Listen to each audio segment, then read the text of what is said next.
ఇప్పుడు నువ్వు ఈ పెళ్లి చేసుకుంటావా లేదా, లేకపోతే మేము ప్రాణాలతో ఉండము అది ఇది అని చాలా బ్లాక్మెయిల్ చేశారు మేడం. లాస్ట్కి చేసేదేం లేక మ్యారేజ్కి ఒప్పుకున్నాను మేడం. మా వాళ్ళందరితో కొట్టించారంట మేడం తనని. ఇదంతా నాకు చెప్పారు మేడం. తర్వాత అప్పటికే తను సూసైడ్ చేసుకొని చనిపోయాడు మేడం. ఇంకా పెళ్లి రోజు నుంచి మా హస్బెండ్ని టార్చర్ మేడం.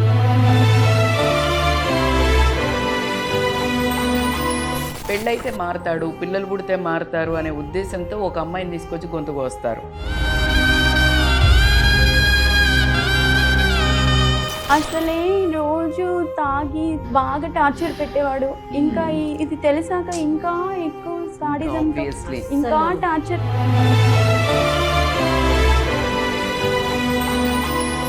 మీ పాయింట్లో మాట్లాడాలంటే ఇలాంటి అమ్మాయిలకి మీరు ఇవాళ ఇక్కడికి వచ్చి చాలా మీ కథ ద్వారా చాలా మంచి మెసేజ్ ఉంది ఇందులో. లైఫ్ విపరీతంగా ఆడిస్తుంది అమ్మా, ఇది జీవన నాటకం మనది.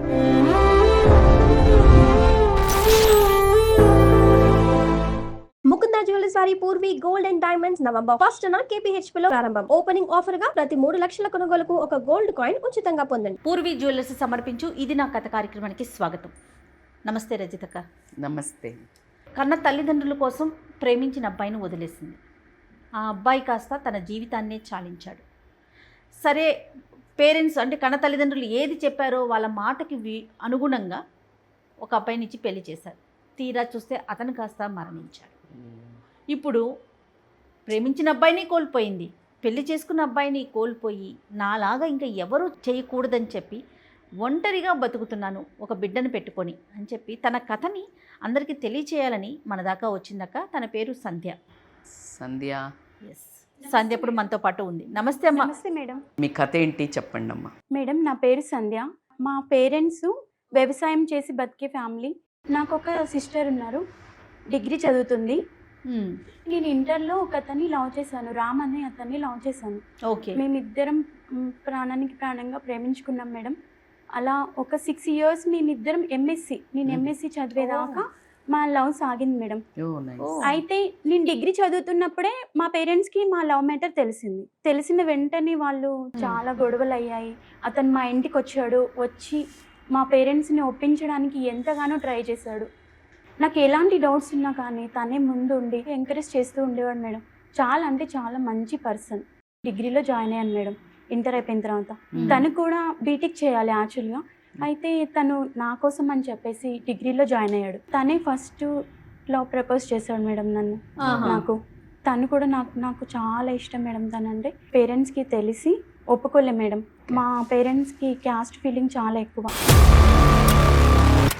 అబ్బాయి వాళ్ళ ఇంట్లో అమ్మ వాళ్ళ ఇంట్లో ఒప్పుకున్నాను మేడం. ఎంఎస్సి ఫస్ట్ ఇయర్ చదువుతున్నప్పుడే మా పేరెంట్స్ నాకు మ్యారేజ్ చెప్పకుండా సెటిల్ చేశారు మేడం. ఎంత బతిలాడి నేను ఒప్పించడానికి ట్రై చేశాను మేడం, అయినా కానీ వాళ్ళు ఎంతకీ ఒప్పుకోలేదు మేడం. ఇప్పుడు నువ్వు ఈ పెళ్లి చేసుకుంటావా లేదా, లేకపోతే మేము ప్రాణాలతో ఉండము అది ఇది అని చాలా బ్లాక్మెయిల్ చేశారు మేడం. లాస్ట్కి చేసేదేం లేక మ్యారేజ్కి ఒప్పుకున్నాను మేడం. అతను ఎలా రియాక్ట్ అయ్యాడు రామ్? అతనికి ఇంకా అప్పటి వరకు చెప్పలేదు మేడం. ఇంకా లాస్ట్ మినిట్లో తనకి నా మ్యారేజ్ అని తెలిసింది మేడం. ఓకే. అతను ఎలా రియాక్ట్ అవుతాడో తెలియక నేను చెప్పలేదు మేడం. బెదిరించారు ఇంట్లో మేడం. తల్లిదండ్రులు వాడే అది నార్మల్గా. ఎందుకంటే వాళ్ళ భయం కూడా తప్పు కాదు జయ. ఎందుకంటే మీరు ఇటువైపే ఆలోచిస్తున్నాం కదా మనం ఇప్పుడు తినది. కానీ ప్రేమించిన అతన్ని పెళ్లి చేసుకుంటే నిజంగా విషం తాగి చచ్చిపోయిన తల్లిదండ్రులు కూడా ఉన్నారు. సో ఈ పరువు ప్రతిష్ట అనే ఒక ఈ కులము ఇలాంటి వాటితోటి పిల్లలు తల్లిదండ్రులు ఏం కోల్పోతున్నామో తెలియకుండా ఈ సమాజము ఒక ఒరవడి ఎలా అవుతుందంటే సముద్రంలో ప్రవహిస్తూ అది అర్థము పర్థము లేకుండా వెళ్తుంది. ఆ భయానికి బలి అయిన అమ్మాయే ఈ సంధ్య. చెప్పండి. నా మ్యారేజ్ అని తెలిసిందంట మేడం. ఆ రోజు నా మ్యారేజ్ అని రాము సడన్గా వచ్చి ఫంక్షన్ హాల్ బయట చాలా పెద్ద గొడవ చేశాడంట. పెళ్లి సెటిల్ అయిన వాళ్ళు ఏమైనా ప్రాబ్లం అయిందా? పెళ్లి కొడుకు వాళ్ళు అంటే అప్పటికి పెళ్లి వాళ్ళు మండపానికి రాలేదు మేడం. ఓకే. అప్పటికి మా పేరెంట్స్కి తెలిసి వెళ్ళి రామ్కి వార్నింగ్ ఇచ్చారంట మేడం. మా వాళ్ళందరితో కొట్టించారంట మేడం తనని. చెప్పారు మేడం తర్వాత. ఓకే. అప్పటికే తను సూసైడ్ చేసుకొని చనిపోయాడు మేడం. అయ్యో. ఆ విషయం నాకు తర్వాత తెలిసింది. పెళ్లి చేసుకున్న ఆయనతోటి ఎలాగో అలాగా న్యూ లైఫ్ స్టార్ట్ చేద్దాం అనుకున్నాను. ఇంకా పెళ్లి రోజు నుంచి మా హస్బెండ్ టార్చర్ మేడం. మా పేరెంట్స్ రామ్ నుంచి నన్ను తప్పించడానికి ఎలాగో ఎవరో అలాగా ఒకరిని చూడకుండా చేసేసారు. ఎంక్వైరీ హడావిడిలో ఎంక్వైరీ హడావిడి. జనరల్ గా ఇలాంటి ఇష్యూస్ ఎన్ని చూస్తాం అక్క. ఒక చోట ఏదో ఇబ్బంది అవుతోందని చెప్పేసి ఇంకో చూసి ఇబ్బందిలోనే చూడు- పడతారు. చూడండి. అవును. మా పేరెంట్స్ కూడా ఎటువంటి ఎంక్వైరీ చేయకుండా అదే మ్యారేజ్ చేశారు. అదేనమ్మా. అతనికి లేని అలవాటు లేదు మేడం. అయ్యో. మందు, పేకాట, అమ్మాయిలు. నాకు ఒక బాబు పుట్టాడు మేడం 1 year తర్వాత. ఇలా అని మీ తల్లిదండ్రులకి ఎప్పుడు చెప్పలేదా అమ్మను? చెప్పాను మేడం. మామయ్య వాళ్ళకి తెలుసు, ఓకే. మా అమ్మ నాన్నకి తెలుసు, మా చుట్టాలందరికీ తెలుసు మేడం ఆయన ఎలాంటి వాడు ఏంటి అని అన్నీ తెలుసు మేడం. అతనికి డబ్బు ఉంది, తనకు ఆస్తి ఉంది. బిడ్డ సుఖపడుతుంది అనుకుంటారు, డబ్బుతో కాదు మనసుతో అనేది మర్చిపోతుంటారు. నువ్వు ప్రేమించిన వాడికి ఏమీ లేదు అది అని చెప్పి అప్పుడే ఒప్పించి చేశారు మేడం. కానీ ఇలాంటి దుర్మార్గుడు అని తెలియదు మేడం వాళ్ళకి కూడా. అదేలే, ఇంత మరీ భయంకరంగానే ఎప్పుడైనా భార్యకి తెలిసినంత వాళ్ళ తల్లిదండ్రులకి తెలియదు, ప్రపంచంలో మూడో కంటికి తెలియదు. అవును. వాస్తవమైన రూపం తెలియాలి ఒక మనిషిది అంటే భర్తది, ఎస్పెషల్లీ మగ అయినది భార్య మాత్రమే చెప్పగలుగుతుంది. 100% ట్రూ అక్క ఇది మాత్రం. యా. మరి నువ్వు ఏమైనా జాబ్ చేసేదానివా తల్లి? జనరల్గా అంటే నీ రొటీన్ ఎట్లుండేది ఇంట్లో? నేను హౌస్ వైఫ్ని. అచ్చా. ఇంకా బాబుని చూసుకుంటూ ఉన్నాను. అదేలే, వెంటనే పిల్లలు అయిపోయారు కాబట్టి హౌస్ వైఫ్ గానే ఉన్నారు. మరి మీ House wife ఏ అత్తయ్య మేడం. మామయ్య వాళ్ళు ఎక్కడ ఉండేవారు? వాళ్ళు ఊర్లో ఉంటారు మేడం. 80% జయ ఇట్లా కొడుకు ఇలా ఉన్నాడు అనుకో, ఇలా తాగుబోతూ తిరిగిపోతూ, ఇంకా బయట ప్రపంచానికి ఒక పెళ్లి చేసి ఒక పెళ్ళా ఉండే సర్టిఫికెట్ ఉంటే వీళ్ళకి బాధ తీరిపోతుంది తల్లిదండ్రులకి. సో వాడు అలాంటి వాడని తెలిసినా పెళ్ళైతే మారతాడు, పిల్లలు పుడితే మారతారు అనే ఉద్దేశంతో ఒక అమ్మాయిని తీసుకొచ్చి గొంతు కోస్తారు. సరే వాళ్ళ తప్ప అంటే తప్పు కాదు, వాళ్ళు ఏంటంటే మారతాడు. చాలామంది అంటారు కదా, పిచ్చి పిచ్చి తిరుగుతున్నాడు పెళ్లి చేయండి రా చక్కగా అవుతాడు అంటారు. బట్ అన్ని విషయాల్లో అన్ని మంది కూడా మారరు. ఇప్పుడు వాళ్ళది తప్పు కాదని ఎట్లా అనుకుంటాం? మీరు చెప్పండి నాకు. ఎందుకంటే తల్లిదండ్రులుగా మీరే మార్చలేని వాళ్ళు కొత్తగా వచ్చిన అందుకే person, ఇప్పుడు partner చాలా ఎలా reels మారుస్తారు? ఆ తెలివి ఉండట్లేదు కదా. అందుకే ఇప్పుడు అమ్మాయిలు అంటున్నారు, we are not going to marry this kind of people. మేము మదరింగ్ చేయము, మేము ఇక్కడ వైఫ్గా వస్తున్నాము, అంతే కదా. మదర్గా రావట్లేదు, అమ్మగా రావట్లేదు, వీళ్ళని సరిదిద్దడానికి సెట్ చేసుకోవడానికి మరి. వద్దు అని చెప్తున్నారు. చాలా అది నిజంగా క్లియర్ ఉంది. ముందే తెలిస్తే Absolutely. క్లియర్ గా మాట్లాడుకోవచ్చు. ఇంక ఇప్పుడు అలాంటి వాడికి ఒక అమ్మాయిని ఇచ్చి ఎక్స్ట్రా ఇంకొక ఫెసిలిటీ ఇచ్చినట్టే కదా. Absolutely, కదా? absolutely. వాడు చేసే ఏదో పనులకు తోడు ఇంకొక అమ్మాయిని ఇవ్వటమా? అంతే. ఆ తర్వాత నేను లవ్ చేసిన విషయం అతనికి, మా హస్బెండ్కి ఎవరో చెప్పారంట మేడం. అది ఇంకా అదొక దారుణం. ఇంకా అది అసలే రోజు తాగి బాగా టార్చర్ పెట్టేవాడు. ఇంకా ఇది తెలిసాక ఇంకా ఎక్కువ సాడిజం, ఆబ్వియస్లీ ఇంకా టార్చర్ పెట్టడం ఎక్కువ అయిపోయింది మేడం.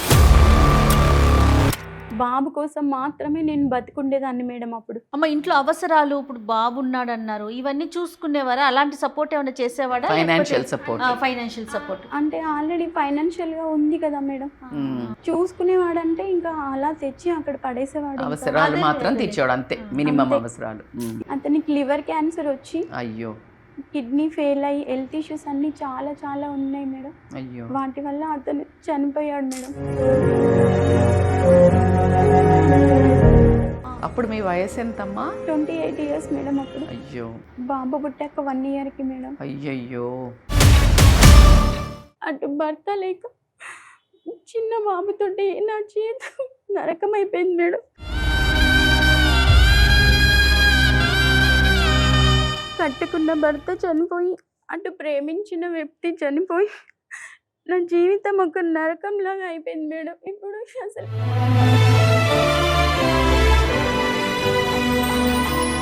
మీ పాయింట్లో మాట్లాడాలంటే ఇలాంటి అమ్మాయిలకి మీరు ఇవాళ ఇక్కడికి వచ్చి చాలా మీ కథ ద్వారా చాలా మంచి మెసేజ్ ఉంది ఇందులో.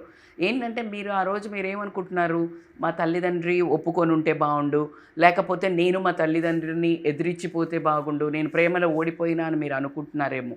కానీ అది ఏంటంటే మీ ఒక రెస్పెక్ట్ కానీ మీ డ్యూటీ, అయ్యో తల్లిదండ్రి గౌరవం అనే ఉద్దేశం ఉండటం వల్లే మీరు వాళ్ళను ఒప్పుకున్నారు. అంటే లైక్ ఆ పెళ్ళి అంటే అది చాలా ఆ టైంలో మీరు ఏ మంచి చేయగలుగుతారో ఒక మంచి కూతురుగా ఆలోచించి చేశారు.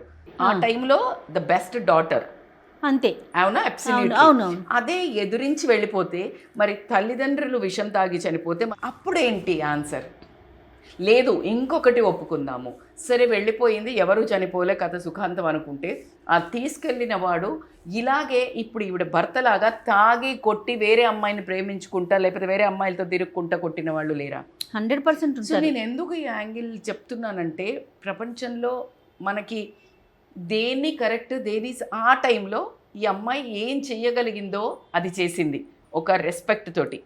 తల్లిదండ్రుల పెళ్ళి ఇష్టం లేదు అయినా చేసుకుంది, వాళ్ళ ఎందుకు? కోసం. బాధ్యత, రెస్పాన్సిబిలిటీ అనుకుంది. మరి ఈయన చనిపోవడానికి కారణం ఈ అమ్మాయ, అతని కర్మ, అతని బ్యాడ్ హ్యాబిట్స్. ఈరోజు ఈ అమ్మాయి ధైర్యంగా ఇక్కడ వచ్చి కూర్చుంది. అవును సర్వైవర్ అంటే ఇట్ షోస్ హర్ స్ట్రెంగ్త్. అంతే. సో ఎవ్రీ ఘట్టాన్ని బట్టి ఒక స్టోరీ ఉంటుంది కదా జయ. అంతే కదా. ఇప్పుడు మనము ఒక ఆడపిల్ల, ఒక కూతురు, ఒక అక్క, ఒక చెల్లి, ఒక భార్య, ప్రతి రోల్ని ప్రతి దాన్ని కూడా మనం ఒక step లో 100% ఒక రకంగా బిహేవ్ చేస్తాము అంతే.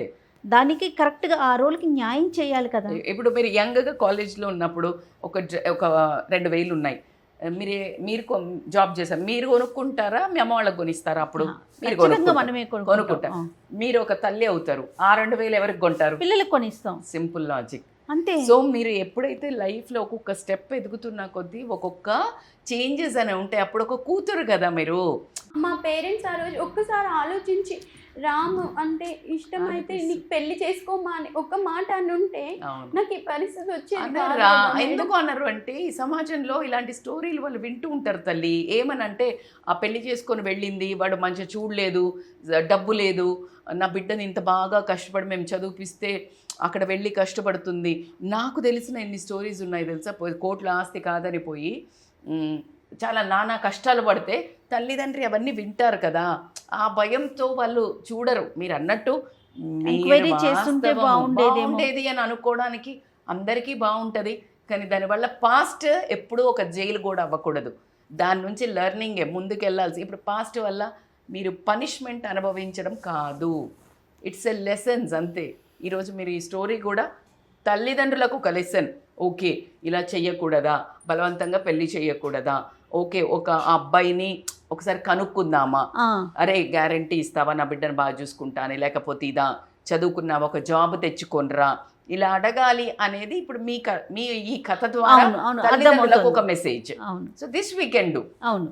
నా జీవితం పాడైపోయింది, నేను లవ్ చేశానని అతను చనిపోయాడు, అతని వల్ల తన కుటుంబం తన ఫ్యామిలీ మొత్తం తనే చూసుకోవాలి మేడం. దానికి మీరు ఎలా బాధ్యులు అవుతారు చెప్పండి. ఒకవేళ మీరు అతన్ని కావాలని చెప్పి వెళ్ళిపోతే అతన్ని మీ అమ్మ నాన్న చనిపోయి ఉంటే ఇది రోడ్డున పడేది. సో ఇక్కడ బాధ్యుని చేయలేం కదా. లైఫ్ విపరీతంగా ఆడిస్తుందమ్మా, ఇది జీవన నాటకం మనది. సంసారం అనేది ఖచ్చితంగా ఒక నాటకమే. అయితే ఇక్కడ అబ్బాయిలకి చెప్పాల్సింది ఏంటంటే అట్లా ఎట్లా చచ్చిపోతారండి. ప్రేమ అనేది ఒక చాప్టర్ అంతే. అదే తల్లిదండ్రిని, నిన్ను కన్న తల్లిదండ్రిని, నీ జీవితము ఇంకా చాలా ఉంది. Every day it's a new beginning. అట్లే కానీ మీరు ప్రేమను మనసులో పెట్టుకోండి. అందుకని బలవంతాన నీ తనువులు ఎలా చానిస్తావు, అట్లా ఎట్లా ఆత్మహత్య చేసుకుంటే తల్లిదండ్రులను రోడ్డున పడిపోయే అవకాశం ఎలా ఇచ్చారు నీకు?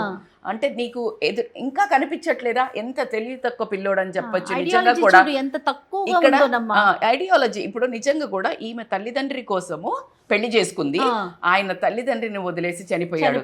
నిజంగా చెప్పు అతను నిజంగా కరెక్ట్ మనిషా? మనం నీ ప్రేమికుడు పక్కన పెట్టు, ప్రేమికుడు ఒక రోలు తల్లి, ఒక మనిషిగా ఏం ఆలోచించాలి.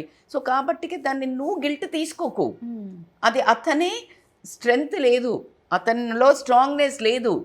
ప్రేమ అని అంటే అట్లా గాలికి వెళ్ళిపోం కదా. 4 రోజులైనాక బాధ్యతలు వస్తాయి నీ కూడా. నువ్వేదన్నా కష్టమో ఏదన్నా వస్తే అప్పుడు కూడా బ్యాక్అవుట్ అవుతాడా? అది బ్యాక్అవుట్ అయ్యే పర్సనాలిటీ. నేను ఎందుకు చెప్తున్నానంటే మీరు అర్థం చేసుకోండి, మీరు ఆ బాధలో ఉండొద్దు అని నేను ప్రతి ఒక్క కోణం చూపిస్తున్నాను మీకు. మీ ఆత్రము, తొందరపాటు, దానివల్ల ఈ అమ్మాయి జీవితం మనకి ఇక్కడ కనిపిస్తుంది, కానీ అలాంటి జీవితాలు ఎన్ని ఉన్నాయో మీకు తెలీదు. అతన్ని కొంచెం సెన్సిటివ్ వేయాలి, చనిపోయాడు ఓకే అది, కానీ ఇప్పుడు తను ఎవరి వల్ల చనిపోయాడు మేడం? నా వల్లే కదా.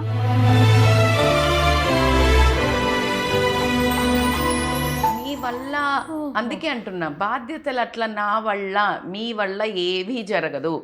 మీ వల్ల ఇప్పుడు చాలామంది చనిపోయారు, మహాభారతంలో ద్రౌపది నేను శపథం చేసినా అని చనిపోయింది నా వల్ల కాదు, అది జరిగేది ఉంది, ఆమెకు అవమానం జరిగింది, అంత పెద్ద యుద్ధం అయింది, జరిగింది, ఆయనకే అంతే బాకీ ఉంది.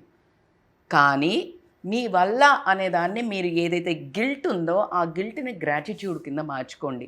ఆయనకి సారీ చెప్పండి, ఒక లెటర్ రాయండి, నేను ఇలా అనుకోలేదు అని లెటర్ రాయండి. ఎప్పుడు ఈ గిల్ట్లో ఎన్ని రోజులు బ్రతికేది ఏముంది, ఆ గిల్ట్ని గ్రాటిట్యూడ్గా రాయించండి. ఇంకా ఆయన మనస్సుని నిజంగా కూడా నాకు ఇలా నేర్పించావు, నువ్వు ఈ చదువు ఇలా నేర్పించావు, నువ్వు చేపించడం వల్ల నేను ఇంత స్ట్రాంగ్గా ఉండి ఈరోజు ఇక్కడ వచ్చి మాట్లాడగలుగుతున్నాను. సో మంచి మాట్లాడండి.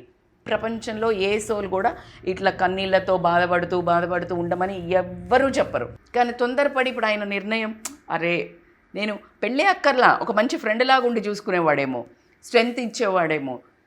సో ఇలాంటివంటే ఇప్పుడు నేను ఏదైనా మనము ఇప్పుడు నీ జీవితాన్ని మంచిగా మర్చుకోవడానికి ఆలోచన విధానాన్ని మార్చుకోవడం తప్పించి నా వల్లే, నేనే ఇలా, నా తల్లిదండ్రులు కారణం, నా జీవితం, దీనివల్ల ఏమైనా ఉపయోగం ఉందా సంధ్య చెప్పండి మీరు?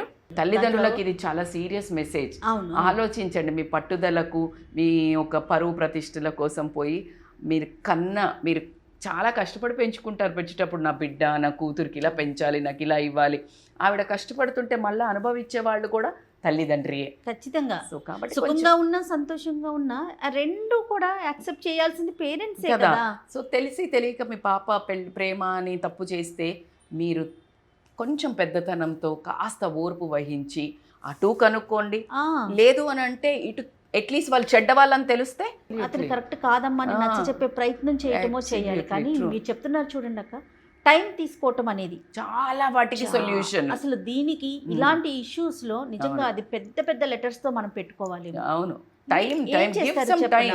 నేను చెప్పనాక విత్ ఇన్ 6 months లో ఎవడో ఒకడికి చూసి ముందు కరెక్ట్ వాడారు నిజంగా, ఎవడో ఒకడు అడ్డుగాని నిజంగా ఏదో అది పిల్లని పంపించేసేయాలి. ఇంత ఘోరము. ఇన్ని రోజుల నుంచి నువ్వు కష్టపడి పెంచుకున్న నీ బిడ్డను ఎవడో తెలియకుండా, ముక్కు మొహం తెలియకుండా గట్టి అదిగో అమ్మాయి గొంతు కోసినట్టు అతను చనిపోయాడు, లేదా అతనితో గొడవ అవుతుంది, రేపు పొద్దున వచ్చి నీ ఇంట్లో వచ్చి కూర్చుంటది, తన లైఫ్ ఏంటి మీరు కదా స్పాయిల్ చేసినట్టు. సో వాళ్ళు వాంటెడ్గా చెయ్యరు, మిస్టేక్ జరిగింది, దాన్ని మీరు అనుభవిస్తున్నారు. ఇప్పుడు మీరు అన్నట్లు అక్క, అతను కూడా ఈ విషయానికి తనువు చాలించటం ఎంతవరకు కరెక్ట్ కదా? 100% అది చాలా ఆలోచన. అది రిజెక్షన్ తీసుకోలేకపోవడం అనేది చాలా పెద్ద mistake. Life is all about rejections. అంతే కదా. ఇక్కడ రిజెక్ట్ అయిందంటే నీకు ఇంకేదో మంచిగా ఉంది అని అనుకోవటం తప్పించి మన బ్రతుకులో మీనింగ్ అంతే. నెక్స్ట్ స్టెప్లో ఈ పాఠం ఏం నేర్పిస్తున్నాడు, ఈ పాఠం నేర్చుకొని నేను నెక్స్ట్ ఎలా వెళ్ళాలి. ఇప్పుడు తల్లిదండ్రులు ఎక్కడున్నారు, నువ్వు వాళ్ళతో ఉంటున్నావా? మరి లేదు మేడం, నేను మా పేరెంట్స్ దగ్గరికి వెళ్ళట్లేదు.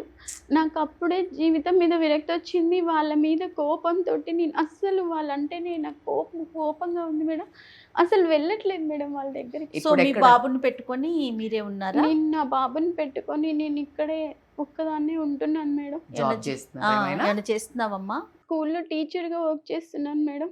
నా బాధ ఏంటంటే ఒక్కసారి పేరెంట్స్ పిల్లల భవిష్యత్తు కోసం ఆలోచించి వాళ్ళ మంచి చెడు మనం మేజర్ అయినప్పుడు కనీసం మన ఆలోచన ఏంటి, ఇష్టమా కాదా అని ఆలోచించండి పేరెంట్స్ అని చెప్పేసి నేను ఇక్కడికి వచ్చాను మేడం.